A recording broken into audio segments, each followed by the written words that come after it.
Bon, t'as lu le titre, t'as des compétences de ouf, t'as une offre de zinzin, mais t'arrives pas du tout à convertir. Du coup, on va résoudre ça dans cette vidéo.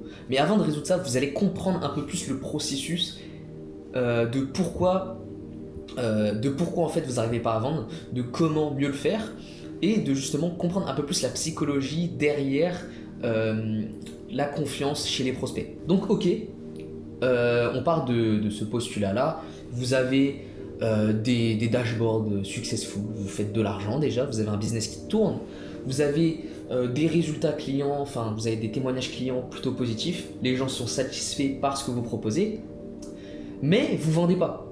Et c'est normal, parce qu'en fait, le marché a été conditionné par les scammers. Les scammers de Dubaï, vous voyez, ça a littéralement infecté le marché. Tout le monde est à peu près conscient et aware de cette problématique. Tu demandes à n'importe quel entrepreneur, il s'est sûrement déjà fait scam par une formation ou un accompagnement à la con qui n'a pas marché. Ce qui fait que, en fait, il y a une baisse globale de la confiance chez les prospects. C'est pourquoi c'est beaucoup plus dur d'être assurant et il va falloir mettre beaucoup plus d'efforts qu'auparavant, par exemple. C'est pourquoi, en fait, si tu montres une supercar, une Rolex, tu vas pas vraiment sortir des codes de base, en fait. Tu vas juste être monsieur tout le monde. Surtout qu'aujourd'hui, la plupart des gens, ils savent que tu peux louer une voiture, tu peux louer des montres, tu peux avoir des fausses montres, etc. Les gens, ils sont aware, en fait. C'est plus une proof en tant que telle. Et au-delà du fait de la proof, ça va te placer, en fait, dans une catégorie de personnes, encore plus si tu habites à Dubaï, ça va te caser automatiquement dans cette catégorie de personnes, chose que tu peux avoir envie, ou pas du tout, justement. Sans parler du fait que tout le monde en fait le fait déjà, tout le monde affiche ses supercars, tout le monde a une Rolex, c'est devenu la nouvelle norme. Tu peux plus te permettre de montrer ces trucs et espérer du prospect qui se dise bah en fait ce gars il est super fort dans son domaine, regarde l'argent qu'il a généré et ses voitures, etc. Non, tu peux plus te contenter de ça. C'est pourquoi en fait il faut, dépendamment de ce que tu vends, montrer les résultats de ton offre en fait, de ton offre. Si tu veux un accompagnement, un coaching qui, je sais pas, te permet d'atteindre les 5000 euros grâce, je sais pas, on va prendre n'importe quel, grâce à la photo, eh ben, il faut que tu aies des résultats clients qui aillent dans ce sens. Des mecs qui ont atteint ta promesse, qui ont fait ces 5000 euros grâce à la photo, avec le temps imparti. Je sais pas si tu as une formation coaching de sport, faut que les mecs ils aient atteint le physique de leur rêve. Et en fait, ça, ok, c'est la promesse, l'atteinte des résultats par vos clients, donc la validation de cette promesse. Maintenant, cette validation de promesse, eh ben, en fait, elle peut se matérialiser par plusieurs supports. Premièrement, vous avez la classique, hein, le témoignage client, selfie, vidéo. Le mec, il peut juste parler, donner son avis sur ce que vous avez proposé. Il va souvent associer son image, surtout si en fait vous coachez des gens qui sont connus un peu dans le milieu. Je sais que ça se fait beaucoup quand je sais pas, tu as un closer et que tu bosses avec des entrepreneurs qui ont une personal brand et qui sont déjà connus. Ça peut être intéressant. Vous avez aussi des dashboards, des résultats chiffrés. Je sais pas, vous vendez du coaching e-com. Si vos clients ils ont des dashboards, ils ont une augmentation entre le avant votre accompagnement et le après, juste chiffré, c'est super parlant. Mais attention aux faux dashboards. Je vous rappelle que les dashboards aussi c'est devenu la norme. C'est vraiment les gens ils sont aware que vous pouvez trafiquer vos dashboards. Ils sont aware que l'information c'est pas forcément celle qui existe vraiment. Enfin, c'est pas que l'information est fausse en tant que telle, mais en fait vous pouvez la prendre l'angle que vous voulez. Vous voyez, vous affichez que le CA, vous parlez pas des coûts, vous parlez pas de la marge. C'est plein de techniques de petits filous dont les gens sont de plus en plus aware.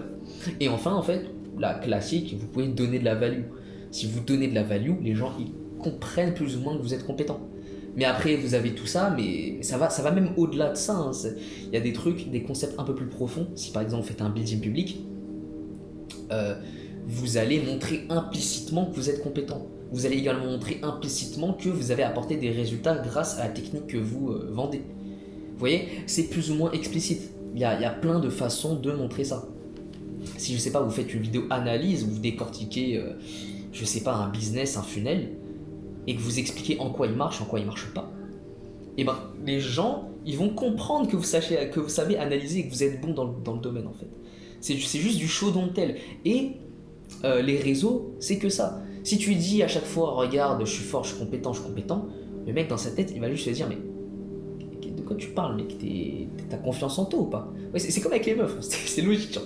Vous faites que de lui rappeler, regarde comme je suis beau, regarde comme j'ai de l'argent, etc. Ça va les dégoûter. Par contre, si elle le remarque, là tu gagnes tout. Après, vous avez compris le délire. Mais le problème, c'est que ces références, ce que je viens de vous dire un peu plus tôt, ces témoignages clients, ces résultats, ces dashboards, cette value, ça ne suffit toujours pas pour battre ta concurrence. On va partir du postulat que t'es le meilleur dans ce que tu fais. Une value de dingue à apporter, t'es super compétent, t'as des résultats de ouf, mais ta concurrence vend toujours mieux que toi à travers les réseaux. Alors que, je sais pas, peut-être elle peut avoir un peu moins de compétences et peut-être pas aussi forte que toi, elle a peut-être pas une offre aussi bonne que toi. Et ben ça, c'est parce qu'aujourd'hui, les gens n'achètent plus un produit ou un service, ils achètent une personne. Vous voyez? Vous comprenez? Genre aujourd'hui, si tu as envie d'acheter, je sais pas, une formation OFM, tu vas t'adresser à Keo. Alors que peut-être sur le marché, il y a des mecs qui sont meilleurs que lui, vous savez. Alors, Keo est devenu tellement une référence que tu t'entends OFM, tu dis, bam, j'ai envie de me lancer, j'ai envie, et du coup, je prends l'accompagnement chez Keo. Et tout ça, ça passe par le personal branding. Vous connaissez le mot, vous l'entendez tout le temps, vous en avez marre, moi aussi j'en ai marre de ce mot, mais c'est ça, concrètement c'est ça. 3 grandes plateformes, YouTube, TikTok, Instagram, qui complètent chaque partie et qui ont chacune une fonction distincte. TikTok va vous permettre d'avoir de la grosse viralité, des grosses vues, même si c'est moins qualifié. Vous allez toucher beaucoup de gens, les gens ils vont connaître votre tête, des résultats que vous avez si vous flexez, ou alors un avis si vous êtes juste là, tu sais c'est un clip où tu donnes ton avis sur quelque chose, ils vont comprendre vite fait quitter, ils auront déjà vu ta tête, ce qui va permettre de créer une sorte de machine où sur YouTube les gens ils vont se dire ah mais lui j'ai déjà vu sur TikTok etc, j'avais bien kiffé sa vibe, oh il avait l'air d'être bien riche ce mec etc. Du coup sur YouTube ils ont plus tendance à cliquer. Après donc du coup tu as Instagram, ça c'est le point de contact principal plus la proof, parce que justement Instagram en fait c'est super puissant parce que tu peux avoir directement le contact avec tes prospects. Le gars il peut te DM, t'as tes stories où tu peux partager ta vie au quotidien, tu peux partager des résultats clients en permanence, t'as les stories à la une, encore une fois, les résultats, la proof, les chiffres, etc. Et en plus des réels que vous pouvez épingler, donc ce que vous avez vraiment envie de lui montrer, ce que vous voulez refléter de vous-même. Et ensuite, vous savez, un peu comme TikTok, mais en moins quand même, parce que c'est un peu moins brainrot Instagram. C'est plus axé légèrement, c'est toujours autant brainrot de scroll, mais c'est un peu plus axé business Instagram. Donc les réels, vous apportez de la value, ça peut être aussi un point de rencontre. Et finalement, YouTube, ce que j'ai masterisé, j'ai fait des millions de vues sur mes propres chaînes et sur les chaînes de mes clients, où justement, tu as le temps de créer de la confiance et d'apporter encore plus de proof. Et ça va être une proof, ce que j'expliquais tout à l'heure, une proof implicite. C'est pas quelque chose que tu vas afficher comme ça. Regarde mec, j'ai les meilleurs résultats clients du marché. Non, les gens ils vont le réaliser. Et quand quelqu'un réalise quelque chose, donc ça part de lui-même, ça va toujours être plus puissant que quand c'est toi qui le dis. Vous comprenez? Les choses partent toujours de nous-mêmes. C'est pourquoi en fait YouTube il te permet de montrer plein d'aspects de toi. Tu vois, tu peux montrer qui t'es vraiment dans la vraie vie.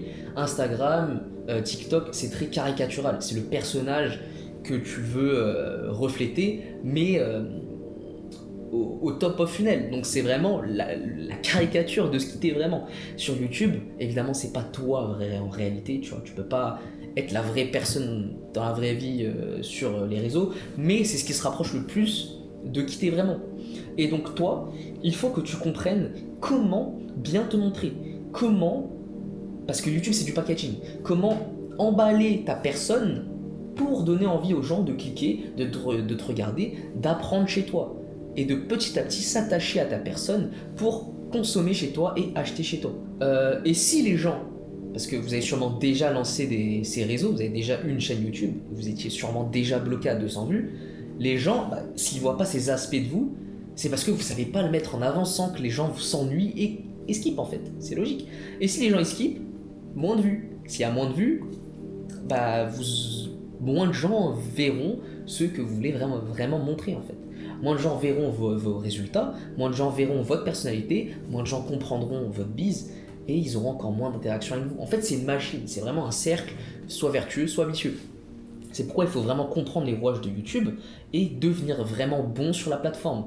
Parce que c'est la plateforme où les gens restent le plus longtemps avec vous. Donc, l'une des plateformes les plus puissantes pour convertir. Je sais plus c'est combien de temps, ça doit être...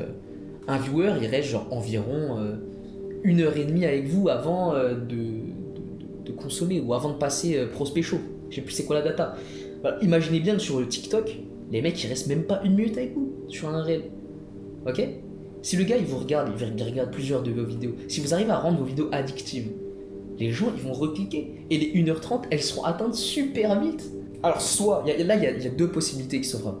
Soit vous avez envie de monter en compétence, donc vous avez votre biz qui tourne et vous acceptez le fait de repartir à zéro dans un nouveau domaine où vous n'êtes pas forcément compétent et potentiellement que vous avez envie de vous améliorer, monter en compétence, etc. Soit vous n'avez pas le temps, vous voulez juste avoir les résultats sans passer par tout le process ennuyant parce que justement vous avez un business à faire tourner, à scale et que YouTube vous intéresse pas forcément. Et nous, on fait ça à votre place. On répond à vos deux questions. On a une offre Done for You où vraiment on s'occupe de vous à 100%, on fait littéralement tout. Vous avez juste besoin de faire le tournage, on brainstorm avec vous les sujets, on parle de la vidéo, on apprend un peu mieux à vous connaître et après on lance, on écrit la vidéo, on la monte, on fait tout ce qu'il y a, on fait la miniature aussi. Ou alors vous voulez monter en compétence et dans ce cas-là, on fait un accompagnement de A à Z, on fait des retours sur absolument tous les domaines où vous avez besoin de l'aide. Et vous pétez sur YouTube, vous convertissez, vous donnez confiance aux gens. Les gens ils disent que ce gars-là, c'est pas un escroc, ce gars-là il me paraît compétent, il a une offre super intéressante, j'achète. Et voilà, c'est comme ça que vous faites de l'argent les gars avec YouTube.